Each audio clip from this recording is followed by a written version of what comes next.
nalaman mo na si Colonel Lachica yung may alam paano i-implement yung confidential activities. Kasi nga, yun yung sabi sa inyo ni VP Sara Duterte. Tama po ba? Yes, siya po ang security officer na sinabi ni Vice Presidente. Tanong sa inyo, Representative Luiso, then why did you give all the money to Colonel Lachica? Yung sagot niyo was, because po may utos po ni Ma'am Inday Sara na sa kanya ko po i-release kasi siya po ang nakakaalam kung paano po i-implement ang mga programs and programs and activities in line po sa confidential activities. You confirm that?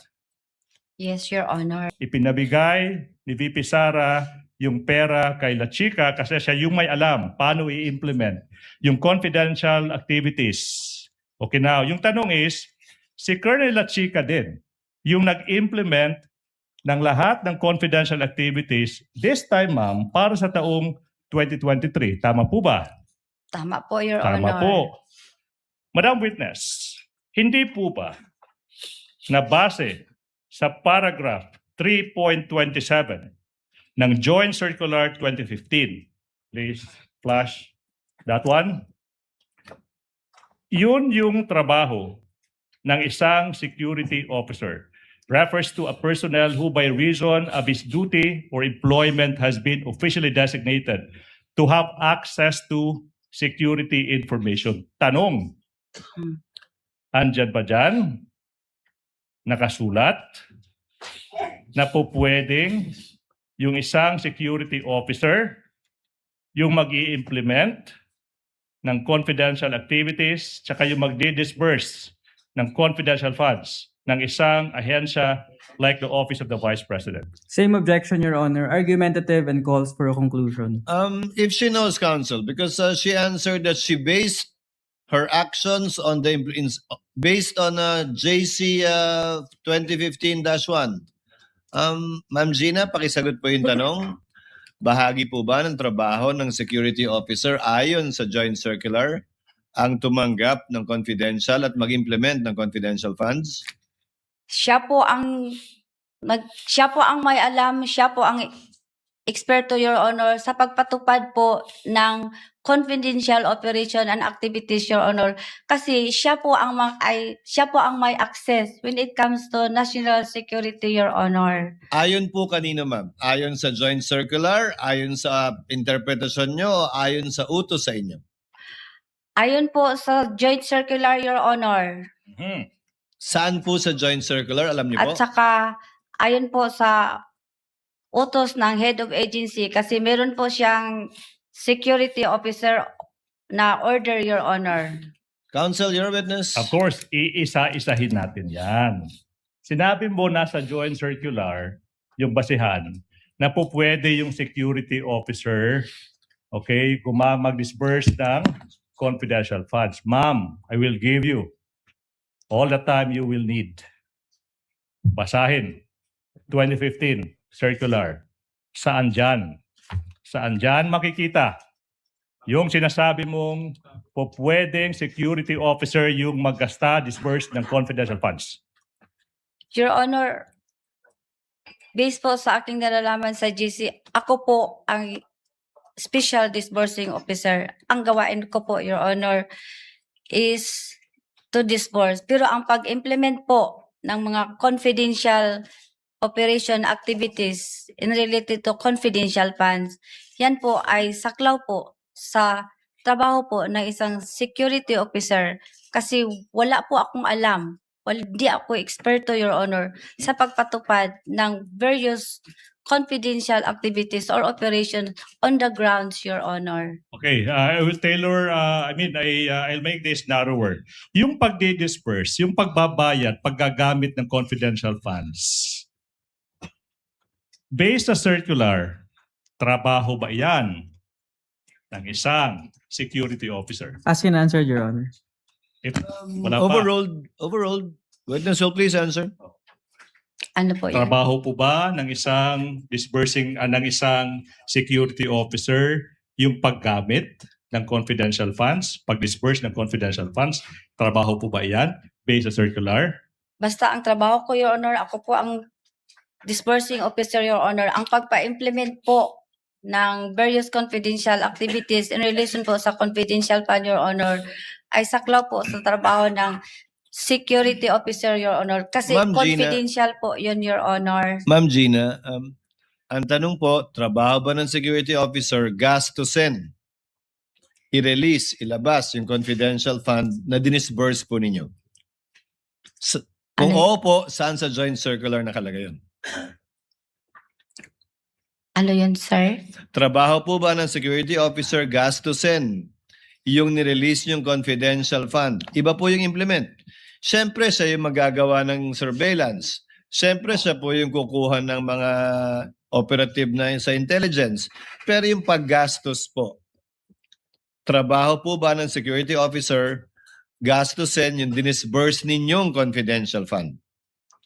Hindi po, Your Honor. Trabaho po yung ng disbursing officer, Your Honor. Pero, pag na-release ko na po ang pera sa kanya, Your Honor, pinareceive ko sa kanya, Your Honor, magbigay po siya sa akin ng utilization report, Your Honor.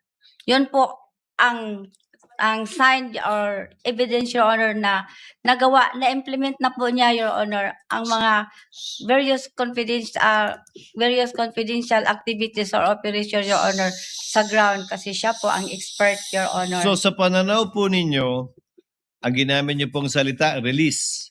Yes, Yung Your pag-release po nyo ng pera kay Colonel Lachica, dapat i-liquidate na po niya yun? I-liquidate po niya, Your Honor, after po, matapos po ang pagpa-implement ng various confidential activities po sa ground, Your Honor. Kasi siya po ang eksperto, Your Honor. Pero siya po ang gumastos ng pera sa iba't ibang nakatanggap ng confidential fund. Tama po. Ano yun, Your Honor? Siya po ang gumastos ng pera at nag-abot ng pera sa iba't ibang pinagbigyan niya base sa intelligence at confidential operations niya. Tama po ba? Siya po, Your Honor, kasi siya po ang may alam kung paano po i-implement ang mga confidential operations activities, Your Honor. Kasi confidential po yun, Your Honor. Wala Hindi po ba akong sang-ayon alam. sa joint circular, kayo dapat ang nagdi-disburse direkta sa beneficiary o recipient? Hindi naman po sinabi, Your Honor, na ako ang magpunta doon sa ground, Your Honor. Kasi wala po akong alam, Your Honor, kung ipapatupad. Wala po akong security, wala po akong access, Your Honor, sa tinatawag na national security information, Your Honor. Huling katanungan po kaugnay nito bago ko ipasa kay Attorney Lagutan. Sa pananaw niyo po ba, sa pag-release niyo kay Colonel Lachica, recipient si Colonel Lachica ng confidential fund o ginampanan po niya yung tungkulin niya sa pag-disburse lamang? Nalibog ko. I'm sorry. I'm Recipient po ba confused. si Attorney Lachica, si Colonel Lachica? O tagapagbigay lang siya ng perang nirelease niyo sa kanya? Wait. Yung pera po ba'y tinanggap ni Colonel Lachica para sa sarili niya? Hindi, Your Honor. Tinanggap po niya para ipamigay sa ibang tao? Tinangka po niya, Your Honor, para po, Your Honor, sa mga gastusin in relation po sa pagpatupad ng confidential activities or operations, Your Honor. Kasi siya po ang may alam, Your Honor, at saka confidential in nature po, Your Honor. So sa pananaw po ninyo, hindi siya recipient, si Colonel Lachica. Yun po ang explanation ko sa iyo kanina, Your Honor. Hindi nga po siya recipient. Dili, Your Honor. Okay. Really is hindi. Now, you said, Attorney may I proceed, Lagutan. Your Honor? You said that you gave the 125 million pesos to Colonel Lachica. Siya yung nag-disperse. Sabi mo kanina, una, kasi yun yung nakasulat sa Joint Circular 2015-01. And then, sabi mo, and that not only that, sinabi mo rin, kasi yun yung utos ng head of agency, si VP Inday Sara. Now, you were asked saan sa circular nakasulat na po pwedeng mag-disburse ng confidential funds. Isang security officer, hindi mo mahanap. Tama po ba? Tama As po ba, can ma'am? answer, Yes Your or no? Honor. Yes or no? This is a preface to the next question, Your Honor. Witness may answer, counsel. Yes or no? Pakisagot po, Ma'am Gina. Kung hindi niyo po naunawaan, paulit niyo po yung Wala tanong. sa Circular 2015-01 nakasulat dyan na po pwedeng si Colonel Lachica as security officer yung mag-disburse ng confidential funds. Wala dyan. Wala dyan. Yes or no? Wala, Your Honor. So therefore, we are left with only the remaining reason why you gave the confidential funds to Colonel La Chica. Kasi yan. You said yung pangalawang rason. Hindi, dalawang rason po ang ibig sabihin ko, sir. Okay, ma'am, no question yet. Hindi po tayo nag-aaway. Yes po. You gave the 125 million pesos kasi utos ni VP Sara sa'yo. Tama po ba? Isa po yan sa rason, sir. Yes or no? Yes. Answer, Your Honor. Despite nothing Let the witness in the answer. circular.